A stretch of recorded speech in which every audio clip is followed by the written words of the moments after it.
علیکم ورحمۃ اللہ وبرکاتہ. کیسے ہیں فرینڈز؟ امید ہے آپ خیریت سے ہوں گے. آپ دیکھ رہے ہیں چینل محمد واجد 3700. دوستو آج پھر نیکسٹ ویڈیو لے کر آپ کی خدمت میں حاضر ہوا ہوں. نیکسٹ ویڈیو دیکھنے سے پہلے اگر آپ ہمارے چینل پر نئے ہیں تو ہمارا چینل سبسکرائب کر لیجئے تاکہ ہر آنے والی ویڈیو آپ تک بر وقت پہنچ سکے.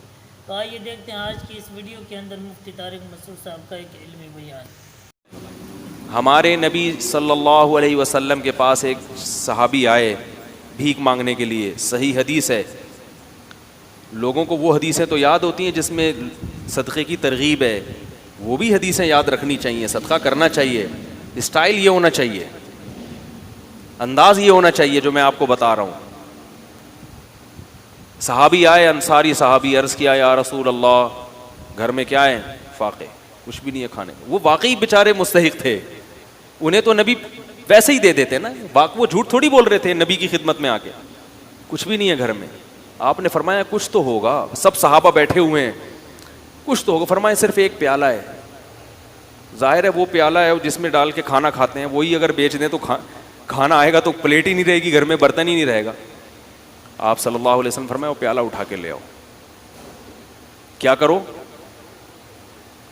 یہ حدیث تو پیالے کے بارے میں آپ نے جب کسی کو دیکھنا ہے تو آپ نے اپنے حساب سے اس سے انٹرویو لے کے, یہ نہیں کہ پیالہ اٹھا کے لے آؤ کیونکہ حدیث میں آ رہا ہے. اب کیا ہے کہ رسول اللہ صلی اللہ علیہ وسلم نے ان سے کہا کہ جاؤ کیا لے کر آؤ؟ پیالہ. وہ لے آؤ اٹھا. نبی نے ان کو طریقہ سکھا رہے ہیں. کیسا پیارا آپ صلی اللہ علیہ وسلم کی تعلیم کا انداز تھا. آپ یہ بھی تو کہہ سکتے تھے بھائی اس پیالے کو بیچو, یہ خریدو, یوں کرو جاؤ. تو آپ نے معلم کو بھی بتا دیا کہ تم نے غریب کو صحیح راستہ بھی دکھانا ہے اور اس کے ساتھ اس راستے میں تعاون بھی کرنا ہے. وہ بیچارہ کانفیڈنس نہیں ہوتا, آپ نے اس کو سمجھا کے نکل لی ہے, وہ کنفیوز ہے یار میں نے کیا کرنا ہے. ہر آدمی میں کانفیڈنس نہیں ہوتا, قوت فیصلہ نہیں. تو آپ نے بتا دیا کہ اس کے ساتھ تعاون کرنا ہے, اس کی حوصلہ افزائی کرنی ہے.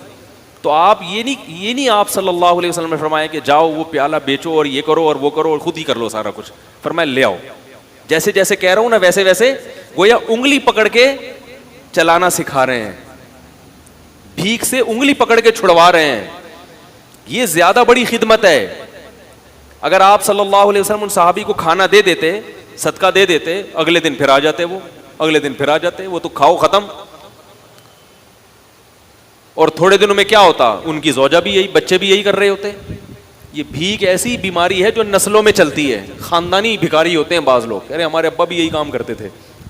ٹھیک ہے نا. تو نبی صلی اللہ علیہ وسلم نے فرمایا جاؤ پیالہ اٹھا کے لے آؤ. وہ صحابی پریشان ہے, اب کیا ہوگا بھائی. ٹھیک ہے, نبی نے کہا ہے لے آئے. آپ صلی اللہ علیہ وسلم نے فرمایا اسے کون خریدے گا؟ ہر چیز کا کوئی نہ کوئی طلبگار ہوتا ہے. ایک صحابی نے فرمایا 1 درہم میں یہ مجھے دے دیں. آپ نے فرمایا اس سے زیادہ میں کون خریدے گا؟ بھائی اب بزنس کا تو اصول ہے نا, سرمایہ چاہیے تو جتنا زیادہ سرمایہ لے سکتے ہو. یار بھائی بزنس کا تو اصول ہے, حلال سرمایہ ہے. تبھی یہ یاد رکھو اسلام نے کسی چیز کی قیمت متعین نہیں کی ہے. نبی نے فرمایا دعوا الناس, لوگوں کو اپنے حال پہ چھوڑ دو, قیمتیں متعین مت کرو. ان اللہ هو المسعر, اللہ چیزوں کی قیمتیں خود متعین کرتا ہے. جس چیز کی قیمت اللہ نے بڑھانی ہوتی ہے مارکیٹ سے شارٹ کر دے گا اس کو, جس چیز کی قیمت اللہ نے گھٹانی ہوتی ہے مارکیٹ میں اللہ اس کو وافر مقدار میں پھینک دیتے ہیں. اس لیے اصل اصول یہی ہے کہ کسی چیز کی قیمت متعین نہیں ہے. آپ جو اپنی چیز دھوکہ نہ ہو اس میں, جس قیمت پہ چاہے بیچیں.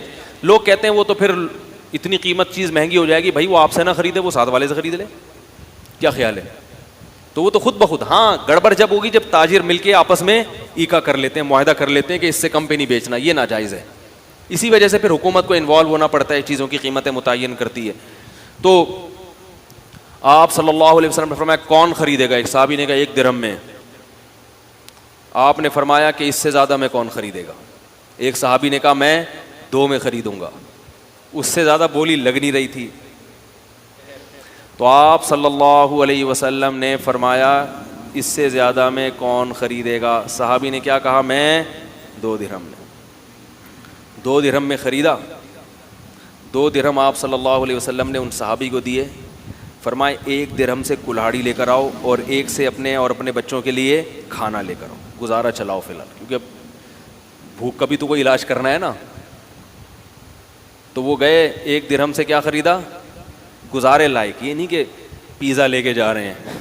آج یہ بھی ہوتا ہے, اپنی حرکتیں ٹھیک نہیں ہیں, اتنی ارننگ نہیں ہے جتنا گھر میں خرچہ شروع کر دیا, اور کہہ رہے ہیں خرچے ہی نہیں پورے ہو رہے, خرچے ہی نہیں پورے. اور کہاں سے پورے ہوں گے بھائی آپ کے؟ آپ کی اوقات, دکان آپ کی پکوڑوں کی ہے اور باتیں کیا کر رہے ہو؟ کروڑوں کی باتیں کر رہے ہو. تو اپنی اوقات دیکھ کر اپنے پاؤں پھیلاؤ نا. وہ جو بھی بیچاروں کو ملا ہوگا جو کی روٹی, بھائی فی الحال بیگم حج حالات بھی ہو جائیں گے, ابھی کیا کرو, صبر کرو.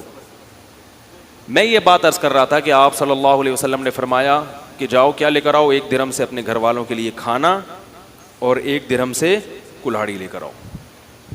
کلہاڑی, اب یہ بھی نہیں آپ نے فرمایا کہ جاؤ کلہاڑی لے کے وہیں سے جنگل میں لے کر آؤ, حوصلہ افزائی کر رہے ہیں, لاؤ میرے پاس لاؤ. وہ لے کر آئے.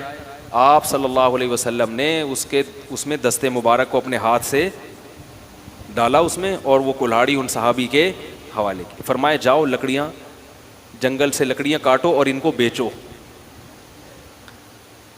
وہ صحابی 10-15 دن کے بعد آئے اور کہا کہ یا رسول اللہ, میں لکڑیاں کاٹ کے بیچتا رہا, اور ظاہر ہے کچھ سے کھانا بھی خریدتا رہا اور کچھ کو بچت بھی کرتا رہا, میرے پاس 15 درہم اکٹھے ہو گئے ہیں. درہم بڑی ویلیو والی چیز تھی اس زمانے میں. 1 برتن 2 درہم کا فروخت ہوا تو 15 درہم سے 15 دنوں میں وہ کتنے برتن خرید سکتے تھے؟ اس جیسے 7 برتن خرید سکتے تھے, اور 7 برتن کو مارکیٹ میں فروخت کر کے 15 دونی 30 درہم بنا سکتے ہیں اسی وقت. کیا سمجھا یار؟ تو میرے بھائی, غریب کے ساتھ تعاون کا یہی انداز ہونا چاہیے. ہاں, جو ہر آدمی پر یہ اپلائی نہیں ہوتا, بعض ایسے ہوتے ہیں جو نہیں کر سکتے, وہ پھر ایک الگ بات ہے, یا کوئی مجبوری ایسی آ گئی کہ وہ روزگار سے بھی ان کا وہ مسئلہ حل نہیں ہوگا, ایک الگ بات ہے. لیکن عام طور طریقہ کیا ہونا چاہیے کہ آپ اس کو کہیں کہ بھائی میں تمہیں رکشہ خرید کے دے دیتا ہوں, ٹھیک ہے نا, رکشے کے پیسے اگر آپ کے پاس نہیں ہیں تو آپ اسے کہیں میں قسطوں پہ تمہیں خرید کے دے دیتا ہوں, ہر مہینے صدقے کی رقم نکالتا ہوں, تو میں رکشہ اٹھا لو مارکیٹ سے اور رکشہ لے کر چلتے ہوئے بازار میں نظر آؤ, اس سے کماؤ, اپنا پروفٹ نکالو اور رکشے کی قسط مجھے دے دو تاکہ میں وہ قسط وقت پہ جمع کرا دوں. جو کیش اماؤنٹ چاہیے وہ میں تمہیں دے رہا ہوں, وہ تمہارے پاس نہیں ہے. تو ہاتھ پاؤں ہلوائیں غریبوں کے. میری اپنی عادت کیا ہے کہ میں اکثر میں کبھی بھی کوشش کرتا ہوں کسی بھیک مانگنے والے کو نہیں دوں, الا یہ کہ جب 100% اطمینان ہو جائے کہ واقعی یہ مستحق ہے اور کچھ کر نہیں سکتا, وہ ایک الگ بات.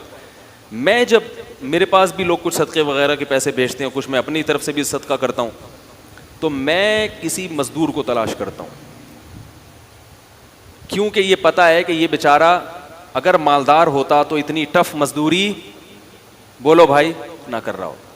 یہ مالدار نہیں ہے تو یہ مزدوری کر رہا ہے. نمبر 2, یہ آدمی لالچی نہیں ہے. لالچی ہوتا تو محنت گڑھا تھوڑی کھود رہا ہوتا, وہ رکشہ تھوڑی چلا رہا ہوتا. تو ایسے آدمی کو بغیر مانگے دے دو, اور سرسری غور کرو کہ زکوٰۃ کا مستحق ہے یا نہیں. اگر لگ رہا ہے تو زکوٰۃ بھی دے سکتے ہیں اس کو, نہیں تو صدقہ تو بہرحال, صدقے میں تو یہ کوئی قانون نہیں ہے, صدقہ تو مالدار کو بھی دیا جا سکتا ہے, تو غریب کو کیوں نہیں دیا جا سکتا؟ وہ تو اور زیادہ ثواب ہے اس میں. اور بعض دفعہ اگر میرے پاس کوئی بڑا اماؤنٹ ہو تو پھر میں کیا کرتا ہوں, میں کسی غریب سے یہ پوچھتا ہوں, جو انٹرویو لیتا ہوں نا, کہ بھائی آپ یہ کیوں کر رہے ہو, یہ کیا ہے, وہ اس کو نہیں پتا ہوتا یہ مولوی صاحب مجھے چندہ دیں گے. اگر پہلے پتہ چل جائے نا تو پھر چھوڑو ہوتے ہیں, پھر آج کل یہ غریب کیا ہوتے ہیں, لمبی چھوڑنا